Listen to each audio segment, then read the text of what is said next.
বিশ্বজুড়ে যখন মুসলিম উম্মার উপর বিপদ ঘনিয়ে আসছে, আল আকসার পবিত্র ভূমি থেকে ভেসে আসছে আহাজারি, আর তেহরানের আকাশে উঠছে ধোঁয়া, তখন কি আপনার মনেও এই প্রশ্ন জাগে, ইসলামী বিশ্ব কি আর জেগে উঠবে না? মক্কা মুসলিম বিশ্বের কেন্দ্রভূমি হলেও কেন এই নীরবতা?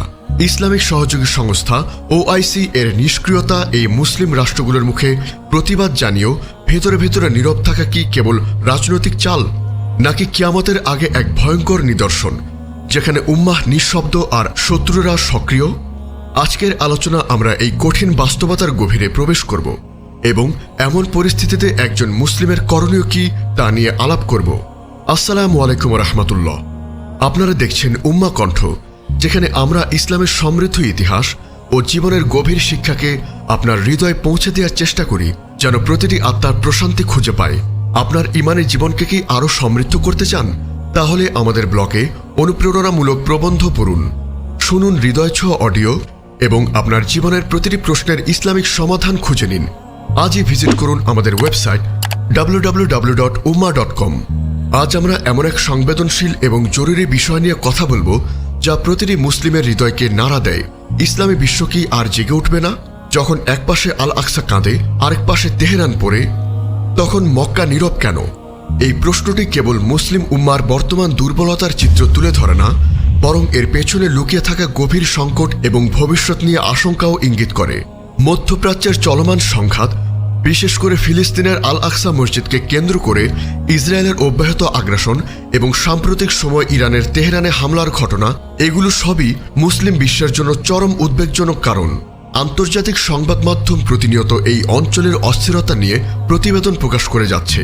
আজ 25শে জুন 2025 তারিখেও ফিলিস্তিনে মানবিক বিপর্যয় এবং আল আকসার পবিত্রতা লঙ্ঘনের খবর আসছে। অন্যদিকে ইরানের অভ্যন্তরেও অস্থিতিশীলতার গুজব ছড়াচ্ছে। এমন পরিস্থিতিতে বিশ্বের 2 বিলিয়ন মুসলিম প্রতিনিধিত্বকারী সংগঠন ইসলামী সহযোগিতা সংস্থা ওআইসির নিষ্ক্রিয়তা সত্যি হতাশাজনক। ওআইসির বিভিন্ন সময়ের নিন্দা প্রস্তাব বা বিবৃতি দিলেও কার্যকর কোনো পদক্ষেপ নিতে ব্যর্থ হচ্ছে।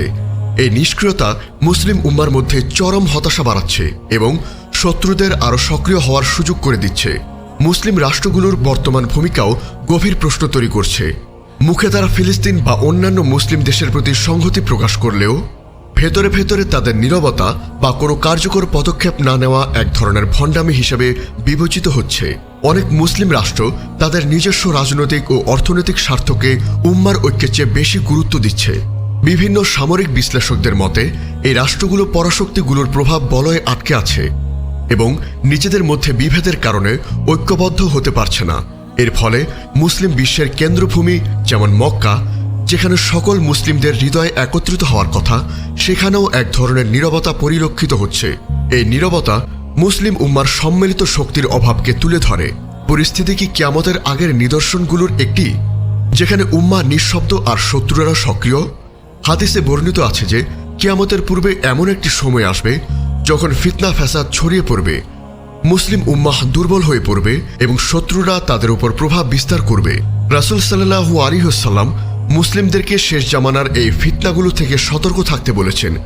যদিও আমরা সুনির্দিষ্টভাবে কোনো ঘটনার সাথে কিয়ামতের নিদর্শনকে মেলাতে পারি না, তবে মুসলিম উম্মার বর্তমান দুর্বলতা এবং বিভেদ নিঃসন্দেহে এই ধরনের হাদিসের পূর্বাভাসকে স্মরণ করিয়ে দেয়। কোরআন ও হাদিসের আলোকে মুসলিম উম্মার ঐক্য এবং সংহতি একটি মৌলিক বিশ্বাস এবং আল্লাহর নির্দেশ।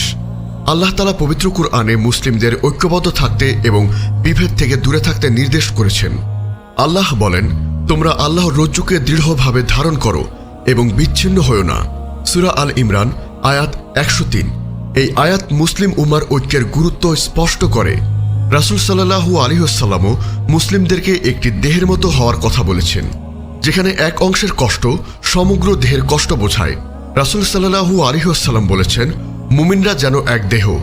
যখন তার কোনো এক অঙ্গ ব্যথা অনুভব করে, তখন তার পুরো শরীর জ্বর ও অনিদ্রায় ভোগে। সহিহ বুখারী হাদিস 6011 এবং সহিহ মুসলিম হাদিস 2586। এই হাদিস মুসলিম উম্মার পারস্পরিক সংহতি এবং সহানুভূতির গুরুত্ব তুলে ধরে। বর্তমান পরিস্থিতিতে যখন মুসলিম বিশ্ব বিভেদ এবং সংঘাত বাড়িয়ে তুলছে, তখন আমাদের ব্যক্তিগত ও সমষ্টিগত জীবনের কিছু বিষয়ে সতর্ক থাকা জরুরি। প্রথমত, উম্মার ঐক্যের জন্য আন্তরিকভাবে কাজ করা। মুসলিমদের মধ্যে শিয়া সুন্নি বা অন্য কোনো মতপার্থক্য বড় করে না দেখা, মুসলিম হিসেবে আমাদের সাধারণ বিশ্বাস এবং মূল্যবোধের ওপর জোর দেওয়া, বিভেদকে ভুলে গিয়ে একে অপরের প্রতি সহনশীলতা এবং ভালোবাসার সম্পর্ক গড়ে তোলা। কারণ মুসলিমদের ঐক্যই তাদের জীবনের সবচেয়ে বড় শক্তি। আমাদের উচিত সকল প্রকার উস্কানিমূলক বক্তব্য এবং কার্যকলাপ থেকে দূরে থাকা, যা মুসলিমদের মধ্যে বিভেদ বাড়ায়। দ্বিতীয়ত, জ্ঞান অর্জন এবং সঠিক তথ্যের উৎস, গুজব এবং ভিত্তিহীন তথ্যে কান না দিয়ে নির্ভরযোগ্য ইসলামিক স্কলার এবং বিশ্লেষণধর্মী সংবাদ মাধ্যম থেকে তথ্য সংগ্রহ করা। ইসলামী বিশ্বের পরিস্থিতি নিয়ে ভুল তথ্য প্রচার করা, মুসলিমদের মধ্যে হতাশা ও বিভেদ সৃষ্টি করার চেষ্টা করা হয়। আমাদের উচিত এই তথ্যের যুদ্ধের বিরুদ্ধে সচেতন থাকা। তৃতীয়ত, আল্লাহর উপর পূর্ণ আস্থা রাখা এবং নিজের ঈমান মজবুত করা। এই কঠিন সময়ে আল্লাহর উপর পূর্ণ আস্থা রাখা এবং নিজের ঈমান ও আমলকে মজবুত করা অপরিহার্য। নিয়মিত কুরআন তিলাওয়াত করা, সালাত আদায় করা, জিকির করা এবং নেক আমল বৃদ্ধি করা। আল্লাহ তাআলা পবিত্র কুরআনে বলেছেন, হে ঈমানদারগণ, ধৈর্য ও সালাতের মাধ্যমে সাহায্য প্রার্থনা করো, নিশ্চয়ই আল্লাহ ধৈর্যশীলদের সাথে আছেন। সূরা বাকারা আয়াত 153। চতুর্থত, দোয়া এবং সাধ্যমতো সহযোগিতা। বিপদগ্রস্ত মুসলিম ভাই বোনদের জন্য মন খুলে দোয়া করা এবং সাধ্যমতো সাহায্য সহযোগিতা করা আমাদের কর্তব্য। ফিলিস্তিন, কাশ্মীর, সিরিয়া, ইয়েমেন বা বিশ্বের যে কোনো প্রান্তে নিপীড়িত মুসলিমদের জন্য আমাদের হৃদয় কাঁদতে হবে এবং তাদের জন্য কিছু করার চেষ্টা করতে হবে। আমাদের ছোট্ট একটি পদক্ষেপও উম্মার জাগরণের ক্ষেত্রে গুরুত্বপূর্ণ ভূমিকা রাখে। রাসূল সাল্লাল্লাহু আলাইহি ওয়াসাল্লাম বিভিন্ন হাদিসে শেষ জামানার ফিতনা ও মুসলিম উম্মার দুর্বলতার বর্ণনা দিয়েছেন।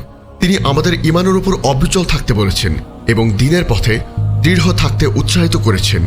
আমাদের মনে রাখতে হবে, এই পৃথিবীর জীবন ক্ষণস্থায়ী, আসল জীবন হলো আখিরাতের জীবন। তাই দুনিয়ার মোহ ত্যাগ করে আখিরাতের জন্য প্রস্তুতি নেওয়া আমাদের প্রধান লক্ষ্য এবং উদ্দেশ্য হওয়া উচিত।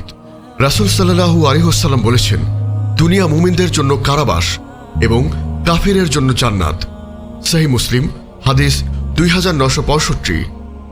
এই হাদিসটি আমাদের দুনিয়ার ক্ষণস্থায়ী এবং আখিরাতের গুরুত্ব সম্পর্কে স্মরণ করিয়ে দেয়।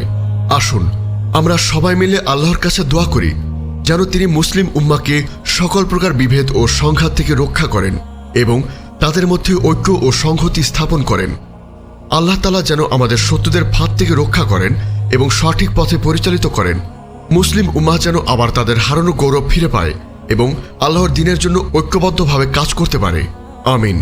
আমাদের এই মহৎ বার্তা ছড়িয়ে দিতে এবং ইসলামের আলোকে একটি হৃদয় পৌঁছে দিতে অনুগ্রহ করে চ্যানেলটি সাবস্ক্রাইব করে রাখুন এবং বেল আইকনটি প্রেস করুন। আমাদের ফেসবুক পেজ ফলো করে উম্মা কণ্ঠ পরিবারের একজন সদস্য হয়ে যান। আর আমাদের ইসলামিক ব্লগ ও রিসোর্স পেতে ভিজিট করুন আমাদের ওয়েবসাইট www.ummakontho.com-এ।